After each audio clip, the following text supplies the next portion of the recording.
So for the reverb, and again, you mentioned that you like things on the more subtle side. I like subtle, yes. So what would you typically go for in? You know, it's interesting. I've spinned many a dial, and I always wind up on spring. Okay. Everything else always seems a little too much, but I'm still happy to spin this dial and see where we land. Can you go back to the spring? Yeah. And just do that.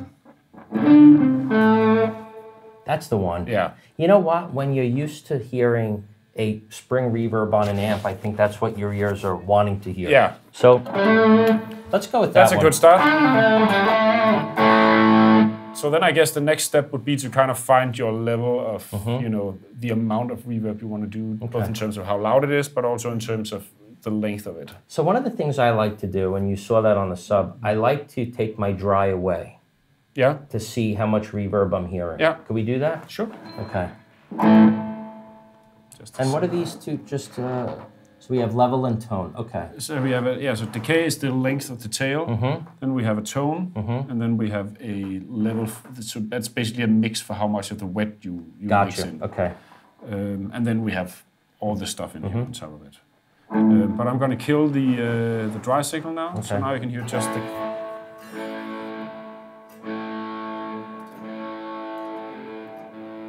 So there's a little delay in there, right? Yeah, we can remove that if you don't want it.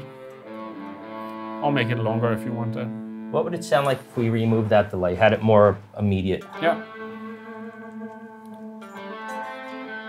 Let's see, it's on the, first of all, I'll just do this, and then I'll do this. I like that better. Yeah. And that's how the old amp spring reverbs work. They're immediate.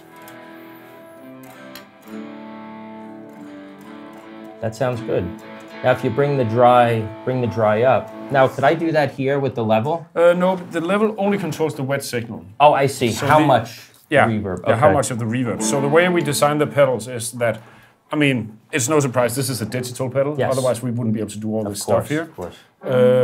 But we try to maintain the dry signal the same. So the way the pedal is designed is that the dry guitar signal is not converted to digital. Right. It passes straight through the pedal. Even when the pedal is active, the dry signal is still analog. So I can't turn it up or down. I have two options. I can either have it turned off entirely, which is what we do now, or I can turn it back on, and then it's just exactly the same as it is when you have the pedal off. Gotcha. Okay. So you can make the dry signal higher or lower. The dry signal is always... It's either on or off. Okay, and we want it on. Yeah. Otherwise it would be an interesting effect. Yep. So, you see, you hear just a little bit. Yeah. Because we've also been in the situation where you set up and something's like, turn down the reverb, because it's just killing everybody's ears, right? So I think subtle, if you want to keep something, because the last thing you want to do is like tap dance or have to fiddle with knobs, so subtle. Yeah, you just leave it on. Yeah, I like that. It just gives you that little bit of tail. And what about the actual tail? Do you find that sound-wise that it's where you want it to be? I can kind of, there's ways to tweak this, but even on the knob you have quite a few options. So I'm just going to crank it all the way up so it gets brighter. And then the other way. Not enough. No. And this is where we were, just center position. But it's possible to back it down or have it... I think that's good. It's pretty good right there.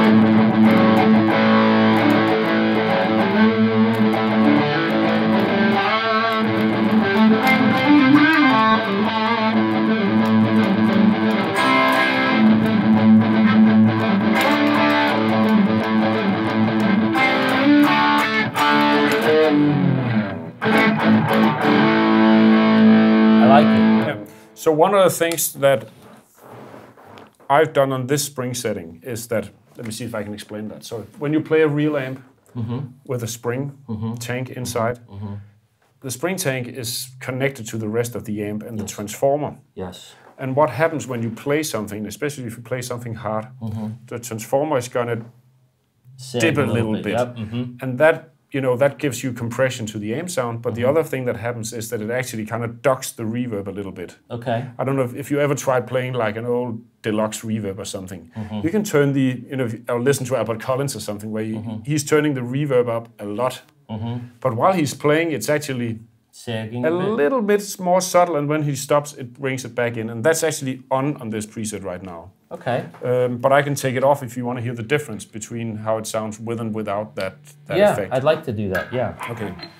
So now it's on. Tell me. And the way you hear it is, as long as you're playing, it's a little lower, and when you stop, it brings it back in. Okay. So now I'm going to turn it off. See, that just got... I feel it. Go back. Let me hear the other one. I like this one better. The other one seemed too bouncy. Yeah. You know, I want to. When I think of reverb, I want to on a Marshall, turn it on 4. Yeah.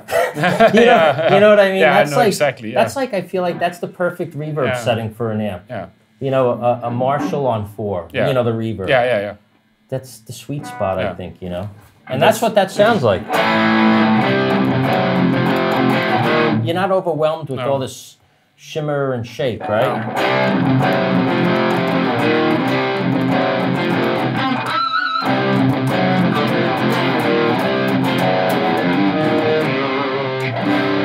It sounds good. You just have a little bit. I would say that's. I like that. Cool. Let's if I had start that pedal, I'd stop right there. And you never want an effect where someone's like, "Dude, you gotta kill it. Turn it off too much." No.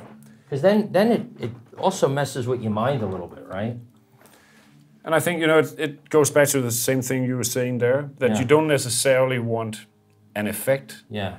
You just want something to embellish your core tone, so to speak. So when you turn it off, you feel like something's missing. Salt and pepper, man, right? You want a little, just little seasoning.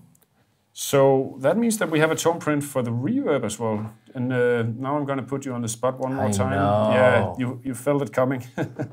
So this is like reverb on 4, like a Marshall reverb on 4. Maybe we call it the M4. I was just thinking that. So M4. M4. Because I feel like that's what we just created, is that Marshall reverb.